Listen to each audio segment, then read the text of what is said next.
जिंदगी की राह में कहीं खो गया है इंसान। मंजिल मिल जाएगी, जरा खुद को तो पहचान। हौसलों को कर बुलंद, पूरे होंगे अरमान। ऊंचे हो विचार, मुश्किलों में हो मुस्कान। राजयोग के राज को जान, जिंदगी बने आसान, जिंदगी बने आसान, जिंदगी बने आसान। नमस्कार दोस्तों, ओम शांति। स्वागत है आप सभी का हमारे प्रोग्राम जिंदगी बने आसान में। दोस्तों, अगर खुशी के लिए काम करेंगे तो खुशी कभी नहीं मिलेगी, लेकिन अगर खुश होकर काम करेंगे तो खुशी जरूर मिलेगी। खुशी आपके आसपास ही है, बस आपको अपनी आंखें खोलने की जरूरत है। अपने अंदर में खुशी को सदा बरकरार रखिए, तब आप देखेंगे कि बड़ी बड़ी मुश्किलों का भी आपको झट से सामना करने की शक्ति मिल जाएगी। इस खूबसूरत बात के साथ आज के प्रोग्राम की हम शुरुआत करते हैं। हमारे साथ है जाने माने मनोचिकित्सक डॉक्टर अवधीश शर्मा जी। ओम शांति। ओम शांति। वेलकम टू आवर शो भाई जी। Thank you very much. Doctor साहब, हम बात कर रहे हैं रिश्तों की। रिश्तों के अंदर एक ऐसा रिश्ता जिसे यूथ्स के लिए बहुत ज़्यादा ज़रूरी होता है, वो होता है शादी का रिश्ता। एक ऐसे समय पर, ऐसे पड़ाव पर वो पहुंच जाते हैं जहाँ पे उन्हें अपने आप के साथ में किसी और व्यक्ति को सदा के लिए अपनी ज़िंदगी में लाना होता है। ऐसे में कई बार बहुत ही कम समय के अंदर उनके बीच में नोक-झोंक शुरू हो जाती है, झगड़े शुरू हो जाते हैं, मिसअंडरस्टैंडिंग शुरू हो जाती हैं। ऐसे में क्या किया जाए? देखिए, एक तो है कि शादी हो गई और दूसरा ये भी है कि शादी होने से पहले कई लोग इस पड़ाव से गुजरते हैं जिसमें कि वो हेजिटेंट होते हैं हुँ, हुँ। या उन्हें पूरा कॉन्फिडेंस नहीं होता कि अभी शादी के लिए तैयार हैं। कुछ लोगों को शादी के नाम से बहुत घबराहट होती है। कुछ लोग अपने आप को इनएडिक्वेट समझते हैं। कुछ लोगों को ये लगता है कि शादी जो है वो बहुत मुश्किल काम है। हुँ, वो उसे शायद सही रूप से निभा नहीं पाएँगे और कुछ को अपनी जो फ्रीडम है, बहुत पसंद होती है, उसे छोड़ना नहीं चाहते। क्योंकि अगर इनमें से कोई भी चीज़ है, तो शुरुआत में ही रिलेशनशिप में प्रॉब्लम आएँगे, क्योंकि दोनों व्यक्ति एक-दूसरे को खुशी के साथ एक्सेप्ट नहीं कर रहे हैं। आपने जो अभी बहुत खूबसूरत बात कही थी कि अगर आप खुशी के साथ कुछ करेंगे, तो खुशी अपने आप मिल जाएगी, लेकिन अगर आप हेजिटेशन के साथ करेंगे, तो खुशी नहीं मिलेगी। ट्रू। उसके बहुत कारण हो सकते हैं। पहला, कई बार ये होता है कि बचपन के कुछ एक्सपीरियंसेस हमारे साथ प्ले करते हैं। स्पेशली अगर किसी तरह का अब्यूज़ हुआ हो, जी। तो फिर बाद में शादी के रिश्ते में एक्सपेक्टेशन उनकी ये होती है कि ये बहुत मुश्किल चीज़ है। ट्रू। या उनको डर होता है कि ये चीज़ फिर से एक्सपीरियंस करनी पड़ेगी। अगर उन्होंने अपने पेरेंट्स को लड़ते देखा है हुँ, हुँ। और एक-दूसरे को ताने मारते देखा है, तो वो शादी के साथ उस तरह की नेगेटिव चीज़ को इकट्ठा समझते हैं हुँ, कि हुँ। शादी के बाद तो झगड़े होने ही हैं या होंगे और मैं उस समय दुःख से गुज़रूँगा या गुज़रूँगी। कई बार ये भी महसूस करते हैं कि पुरानी एक रिलेशनशिप थी जो टूट गई, किसी भी कारण से। खुद टूट गई या घर वालों ने तोड़ दी और इसलिए वो नए व्यक्ति के लिए मेंटली प्रिपेयर्ड नहीं होते हैं। हुँ, हुँ। या मान लीजिए दोनों में बहुत डिफरेंस है, चाहे बुद्धि में डिफरेंस है, एक पढ़ा लिखा है, एक पूरा पढ़ा लिखा नहीं है, या दोनों की बैकग्राउंड में बहुत डिफरेंस है, तो उस वजह से भी उस व्यक्ति को एक अंदेशा सा रहता है कि शायद ये चीज़ ठीक ना हो। हुँ, हुँ। कई बार अगर कोई व्यक्ति बहुत लंबे अरसे तक मेंटली डिस्टर्ब्ड रहा है हुँ, हुँ। और घर वाले कई बार ये भी सोचते हैं कि चलो शादी हो जाएगी, सब ठीक हो जाएगा। ट्रू। ये सच्चाई नहीं है। अगर कोई मेंटली डिस्टर्ब्ड है, तो शादी के बाद वो बढ़ जाएगा, क्योंकि उसे एक नई सिचुएशन में अपने आप को एडजस्ट करना है। तो इस चीज़ में कभी भी झूठ बोलने की ज़रूरत नहीं होती है। कुछ लोगों में एडिक्शंस होती हैं और वो एडिक्शंस को छुपाया जाता है मैरिज के वक़्त में, और उसके कारण से वो रिश्ते की शुरुआत ही गलत होती है। करेक्ट।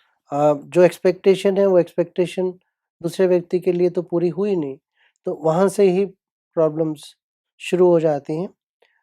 कुछ व्यक्ति जो बहुत ज़्यादा दब्बू हैं या उनकी पर्सनैलिटी जो है वो खुल के नहीं आती, उनकी अगर ऐसे किसी व्यक्ति से शादी हो जाए जो कि बहुत उन्मुक्त है, बहुत फ्रीली बात करता है, तो दोनों में एक तरह से मिसमैच हो जाता है। तो ये कुछ ऐसे साइकोलॉजिकल या पहले की इश्यूज़ हैं जो कि शादी की शुरुआत से ही मुश्किल पैदा करते हैं। आपस में रिलेशनशिप में अभी कोई प्रॉब्लम नहीं हुई है, हुँ, हुँ। लेकिन क्योंकि पहले से चल रही है, इसलिए वो रिलेशनशिप की बुनियाद गलत हो गलत जाता होते है। हैं। मान लीजिए इनमें से कुछ नहीं है, हुँ, हुँ। बाकी ऐसी चीज़ सब कुछ ठीक-ठाक है, एक-दूसरे को जाना, पहचाना, वहाँ पर कुछ बाहरी कारण हो जाते हैं। बाहरी कारण कई बार परिवारों में हो जाते हैं। किसी को इज़्ज़त दी गई कि नहीं, हुँ, हुँ। जब कोई मान लीजिए फंक्शन हुआ, तो उसमें किसी को कितना इज़्ज़त दी गई, बुलाया गया, नहीं बुलाया गया, बिठाया गया, ये छोटे-छोटे मुद्दे हैं। लेकिन सरप्राइज़िंगली ये मुद्दों को कई बार बहुत बड़ा बना दिया जाता है, ट्रू। और उसकी वजह से जो एक खूबसूरत रिश्ते हैं, वो खूबसूरत रिश्तों में दरार आनी शुरू हो जाती है। बातें यहीं पे रुक जाती हैं कि मेरी माँ को या मेरे पिता को इज़्ज़त नहीं दी, आगे जाके क्या होगा, तुम्हारे घर वाले ऐसे हैं, फिर वो दूसरे लोग शादी होने से पहले ही उनके रिश्ते में आ जाते हैं, बैठ जाते हैं उनके दिनों में, और उसको तकलीफ़ पैदा कर सकते हैं। प्लस आज के समय में जी। We have to be really aware of the possibilities कि कई बार पुराना कोई रिश्ता व्यक्ति छोड़ नहीं पाता, हुँ, हुँ। और वो रिश्ता भी शादी में उनके साथ चलता है, जी। या तो असल में और या मन में। तो अगर ऐसा है तो उसमें उस व्यक्ति के निकलने की ज़रूरत है, तभी कोई दूसरा व्यक्ति उस रिश्ते में आ पाएगा। ट्रू। तो अगर ये सब हम ध्यान रखें, तो जो रिश्ते ने आपका साथ पूरी ज़िंदगी देना है, उस रिश्ते की शुरुआत अच्छी होगी। हुँ, हुँ।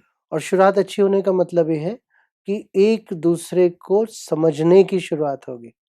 कई बार एक्सपेक्टेशन ये होती है कि जैसे ही 2 लोग मिले, अब सब कुछ एक दूसरे के बारे में जान लें, पहचान लें, विदिन 6 मंथ्स कोई टेंशन ना हो, कोई प्रॉब्लम ना हो, और पूरी ज़िंदगी खुशी से चले।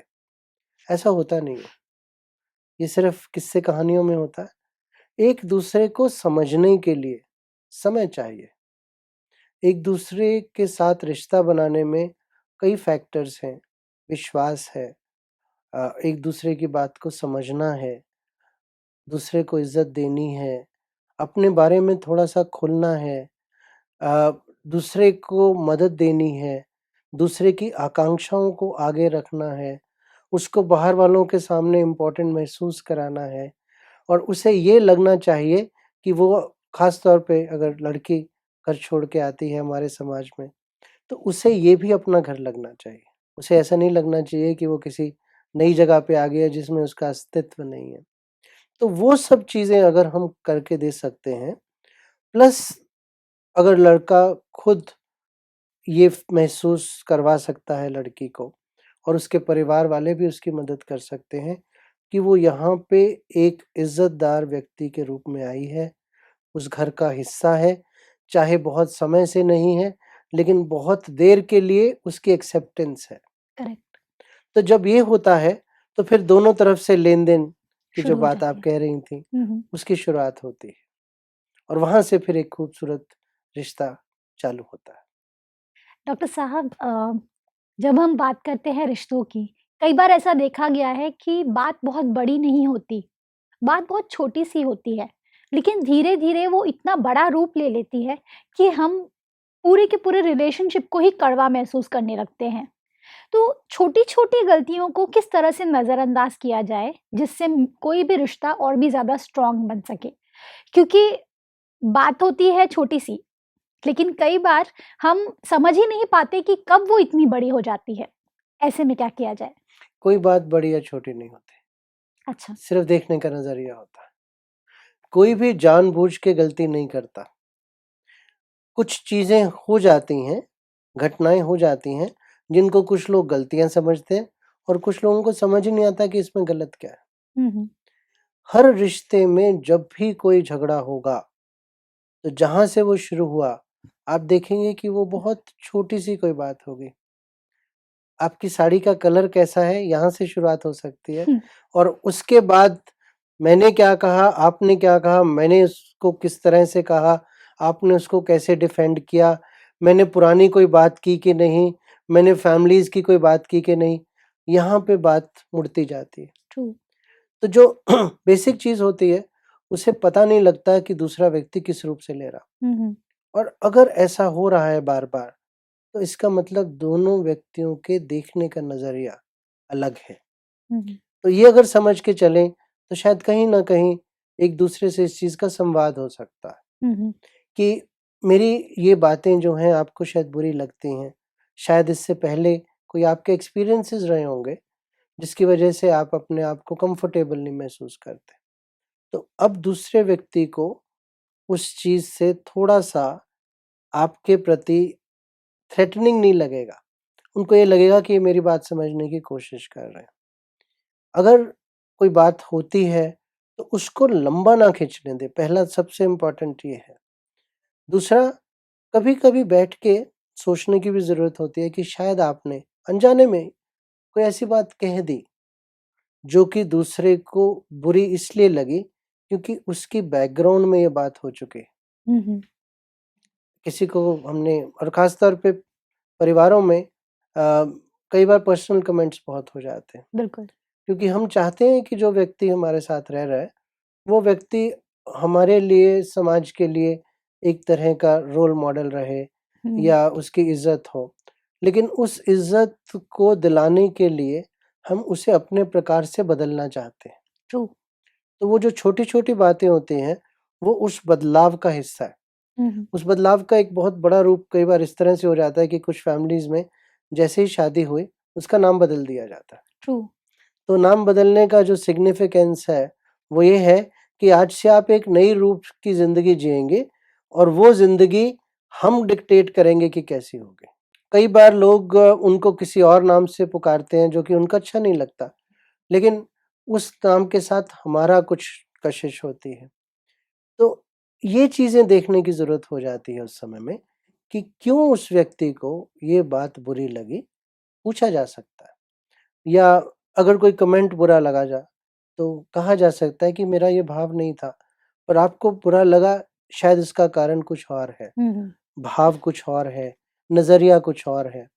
तो दूसरे को भी आपके ऊपर कॉन्फिडेंस आना शुरू होगा। करेक्ट। अगर लगे कि कोई चीज़ बार-बार रिपीट हो रही है, इसका मतलब दोनों को उस चीज़ को फिर से कहीं न कहीं बैठ के उस मुद्दे को डिस्कस करना ज़रूरी है। शादी के शुरू के पीरियड में जहाँ तक हो सके बाहर वालों को, और बाहर वालों का मतलब है कोई भी बाहर वाला, हम्म। Parents included, correct. अपनी ज़िंदगी का पूरा हिस्सा ना बनने दें। कई बार हम बाकी लोगों को अपनी ज़िंदगी जीने का मौका दे देते हैं। हम्म। तो सारी चीज़ें माँ-बाप के हिसाब से, या कई बार लड़कियाँ भी हर समय फ़ोन करके कि आज घर में क्या हुआ, किसने क्या कहा, कैसे कहा, और उसके लिए उसको इंस्ट्रक्शंस मिलती हैं। करेक्ट। तो बाकी लोग आपकी ज़िंदगी जी रहे हैं, आप अपनी ज़िंदगी को नए रूप से नहीं जी रहे हैं। अ, एक इम्पॉर्टेंट चीज़ जो कई बार कपल्स भूल जाते हैं, वो ये है कि अगर पूरे पर्सपेक्टिव में देखें और कोई झगड़ा हुआ भी है, तो शायद वो 10 मिनट के लिए होगा, आधे घंटे के लिए होगा। लेकिन हम बाकी साढ़े 23 घंटे या 23 घंटे जो हैं, वो भूल जाते हैं कि वो सब सही थे। करेक्ट। हफ्ते में 1 बार हुआ होगा, एक मुद्दे पे हुआ होगा, हम समझते हैं कि सारी ज़िंदगी खराब है। हम्म। तो अगर हम पूरे बैलेंस तरीके से उस पर्सपेक्टिव को देखें, तो आसानी ये हो जाएगी कि आपको लगेगा कि ज़िंदगी इतनी मुश्किल नहीं है, आसान है। आसान इसलिए है क्योंकि आप दोनों कई चीज़ों में एक-दूसरे के पूरक हैं, जी। एक-दूसरे की बात को समझ पा रहे हैं। अ, कुछ और इश्यूज़ इस समय में आते हैं और ख़ास तौर पे आज के समय में शहरों में परिवार हैं, इकोनॉमिक्स को लेकर, कौन कितना खर्चा कर रहा है, हम्म। कौन किस तरह की ड्रेस डाल रहा है, हुँ, हुँ। ऑफिस से वापस आने का टाइम क्या है, कितना आप दूसरे लोगों को अपने जीवन में आने देते हैं, हुँ, हुँ। आपके जो सहकर्मी हैं, जो काम कर रहे हैं, वो आपके जीवन में कितना आते हैं, आप अपने दोस्तों को उसमें कितना आने देते हैं, पर शायद वो बात किसी और समय। ज़रूर, बिल्कुल ठीक कहा आपने डॉक्टर साहब। रिश्तों में कहीं न कहीं हम पुरानी बातों को साथ लेकर आगे बढ़ रहे होते हैं। हम भूल जाते हैं कि ये एक नई शुरुआत है। जब हम किसी और व्यक्ति को अपनी ज़िंदगी में लाते हैं, तो कहीं न कहीं एक नई शुरुआत होनी बहुत ज़्यादा ज़रूरी है। बीती बातों को भूल कर अगर वो शुरुआत होगी, तो वो ज़रूर सुखद होगी। जी, डॉक्टर साहब कुछ सवाल हैं हमारे ऑडियंस के जो हम आपसे पूछना चाहेंगे। ज़रूर। मेरा नाम भाग्यश्री रमेश काले, मैं मुंबई से बिलॉन्ग करती हूँ और अभी जस्ट मेरा ग्रेजुएशन कंप्लीट हुआ है।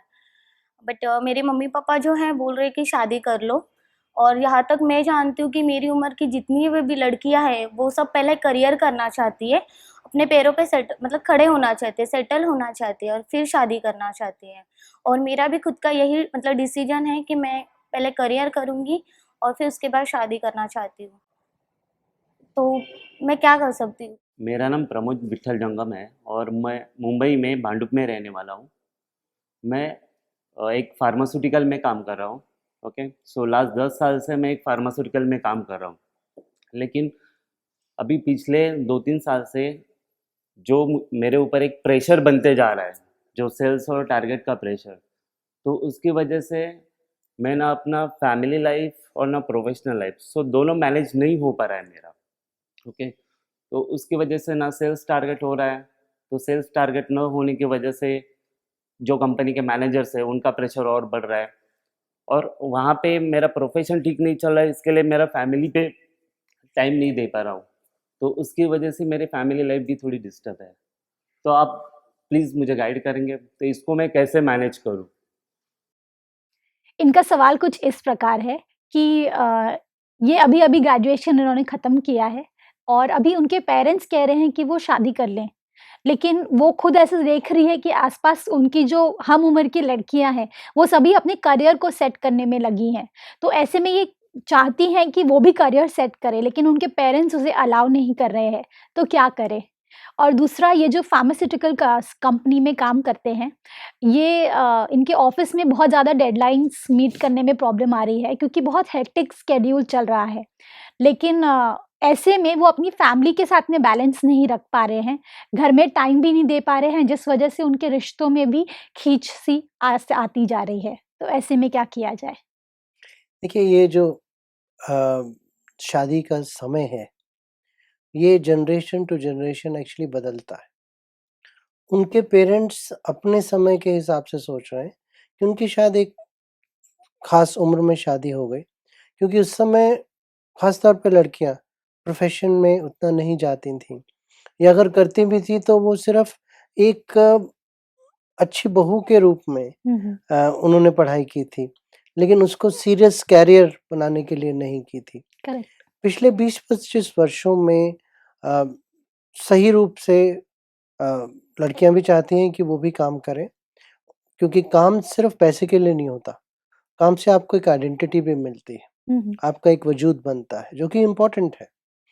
लेकिन वो आमतौर पे 18-19 साल में पूरा नहीं होता, हुँ, हुँ। उसके लिए कुछ और वर्ष लगते हैं।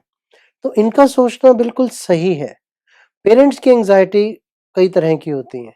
पेरेंट्स की एंग्ज़ायटी होती है कि कोई रिलेशनशिप ना हो जाए और उसकी वजह से शायद जिस तरह का घर पेरेंट्स चाहते हैं, वो ना हो पाए शादी में। हुँ, हुँ। या कई बार पेरेंट्स सोचते हैं कि उसकी उम्र ज़्यादा हो जाएगी, तो सही लड़का शादी के लिए नहीं नहीं मिलेगा। मिलेगा। या कई बार ये भी सोचते हैं कि अगर वो बहुत ज़्यादा इंडिपेंडेंट हो गई, तो शायद परिवार को अच्छे रूप में नहीं चला पाएगी। ज़रूरी नहीं है। अगर आप अपने बच्चों के साथ अपने इश्यूज़ सामने रख के उनके साथ बात कर सकते हैं और इसी समय में वो अपने प्रोफ़ेशन को पूरी तरह से पा सकती हैं, करेक्ट। 10 साल बाद नहीं। हुँ। लेकिन अगर वो उन्होंने पूरा नहीं किया अपना प्रोफ़ेशन, तो उन्हें हमेशा ये लगेगा कि मुझ में कुछ कमी है हुँ, हुँ। और इनसिक्योरिटी की फीलिंग रहेगी। तो पेरेंट्स को इनके साथ बात कर लेनी चाहिए उनको अपने कंसर्न्स बता देने चाहिए ताकि ये भी उन कंसर्न्स का ध्यान रख सकें। और साथ ही साथ जब इनका करियर पूरा हो जाए और ये अपने आप को सक्षम महसूस करेंगी, तो शादी में भी ज़्यादा ध्यान दे पाएँगे और उसकी वजह से उस मैरिज के पूरा सही रूप से चलने के चांसेस भी ज़्यादा हैं, इनके खुश रहने के चांसेस बहुत ज़्यादा हैं। करेक्ट। देखिए जो प्रोफ़ेशन और फैमिली के बीच का बैलेंस है, वो कई बार आज के समय में रखना मुश्किल हो जाता है। उसका कारण ये है कि फैमिली को हम टेकन फॉर ग्रांटेड ले लेते हैं। हुँ, लेकिन प्रोफ़ेशन में हम सोचते हैं कि हम इनसिक्योर हैं और अगर हमने नहीं किया तो शायद मेरी जॉब चली जाए या मुझे प्रमोशंस ना मिले। तो फैमिली लाइफ़ को हम धीरे-धीरे साइड में नेग्लेक्ट। करते रहते हैं, नेग्लेक्ट करते रहते हैं। अ, ये समझना बहुत ज़रूरी है कि हर चीज़ का एक विंडो पीरियड होता है। हुँ, खाने का भी होता है। हुँ, अगर आप उसको सही टाइम पे नहीं खाएँगे तो वो खराब हो जाएगा। अ, उसी तरह से रिश्तों का भी होता है। अगर रिश्ते धीरे-धीरे टूटने लगते हैं, तो बाद में उनको रिपेयर करना मुश्किल हो जाता है। तो इनको कुछ समय अपनी फैमिली के लिए निकालना ज़रूरी है और कई बार सिर्फ़ समय नहीं, लेकिन उसके बारे में सोच ही काफ़ी रहती है। हुँ, प्रैक्टिकल रूप से अगर ये चाहें, तो बीच-बीच में फ़ोन करके उनका हाल पूछ सकते हैं। ट्रू। अपने बॉस से बात कर सकते हैं कि कम से कम 2 बार महीने में, अगर हर हफ्ते नहीं, तो मुझे अपनी फैमिली के लिए चाहिए। और अगर ये अच्छा काम कर रहे हैं, तो कोई भी बॉस इनको लूज़ नहीं करना चाहेगा। करेक्ट। लेकिन आपको अपनी बात को कहना ज़रूरी है कि मेरे लिए मेरा परिवार भी ज़रूरी है। और इंसिडेंटली ये भी समझना इनके लिए ज़रूरी है कि परिवार सिर्फ़ बोझ नहीं है, जिसके के लिए आपको समय निकालना है। परिवार आपको खुशी भी देता है। ट्रू। परिवार आपको सिक्योरिटी भी देता है। परिवार की वजह से ही काम करने की इच्छा होती है, वरना पैसे कमा के किसके ऊपर खर्चेंगे? तो वो भी ज़रूरी है और स्पेशली अगर मान लीजिए परिवार में सिर्फ़ पत्नी ही नहीं है, बच्चे भी हैं, तो उन बच्चों को भी समय देना ज़रूरी है क्योंकि बच्चों को सिंगल पेरेंटिंग नहीं चाहिए, उनको हो सके तो दोनों पेरेंट्स का प्यार भी चाहिए, समय भी चाहिए। कुछ चीज़ें हैं जो कि सिर्फ़ एक मेल पेरेंट ही समझा सकता है, कुछ चीज़ें फीमेल पेरेंट ही दे सकती है, तो उसको पूरा करना भी इनके लिए ज़रूरी है। जी। और अगर कोई जॉब है, जिसकी वजह से ये फैमिली को बिल्कुल समय नहीं दे पा रहे हैं और ये लगातार हो रहा है, तो इन्हें कहीं न कहीं उसके बारे में सोचना पड़ेगा और ऐसी किसी जगह के बारे में सोचना पड़ेगा जहाँ इनको खुशी तो मिले। इस हुँ, समय तो एक सिर्फ़ काम में मशीन के रूप में चल रहा है, वो इनकी सेहत के लिए भी अच्छा नहीं है, परिवार की बॉन्डिंग के लिए भी अच्छा नहीं है और इनके फ्यूचर के लिए भी अच्छा नहीं है। डॉक्टर साहब बिल्कुल इतनी सारी बातें आज हमने सीखी जिसमें मुझे सबसे खूबसूरत बात ये लगी कि अगर हमें अपनी रिलेशनशिप्स में मिठास भरनी है, तो कहीं न कहीं हमें दूसरे व्यक्ति की पॉइंट ऑफ व्यू को भी समझना ज़रूरी है। साथ ही साथ हमने ये भी जाना कि कोई भी तरीके का करियर हो, लेकिन कहीं न कहीं हमें अपनी रिलेशनशिप्स को भी समय देने की ज़रूरत है। खाली करियर ओरिएंटेड होने से हमें होलसम खुशी कभी नहीं मिलेगी। अगर हम परिवार को और काम को साथ लेकर चलें, तो ऑटोमैटिकली हमारी ज़िंदगी सुखद हो जाएगी। जी, thank you so much doctor साहब। Thank you for coming in this show. Thank you very much. ओम शांति। ओम शांति। आज के एपिसोड में हमने ये जाना कि अगर हम ज़िंदगी में कितनी भी ऊँचाइयों तक पहुँच जाएँ, लेकिन हमें अपने रूट्स को कभी नहीं भूलना चाहिए। और हमारे रूट्स होते हैं वो रिश्ते, जिनके साथ हम रोज़ जी रहे होते हैं।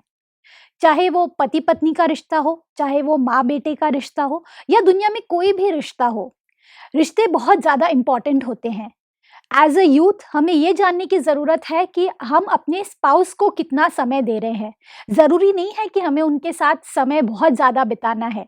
अगर हम क्वालिटी टाइम स्पेंड करेंगे, तो हम महसूस करेंगे कि हमारे रिश्ते और भी ज़्यादा परिपक्व हो जाएँगे। इस बात के साथ आज के प्रोग्राम को हम एंड करते हैं। कल आपसे फिर मिलेंगे आपके ही शो में ज़िंदगी बने आसान। ओम शांति। अधिक जानकारी के लिए संपर्क करें। जिंदगी बने आसान, Brahma Kumaris Godlywood studio, Shantivan, Abu road. Call 80949134887।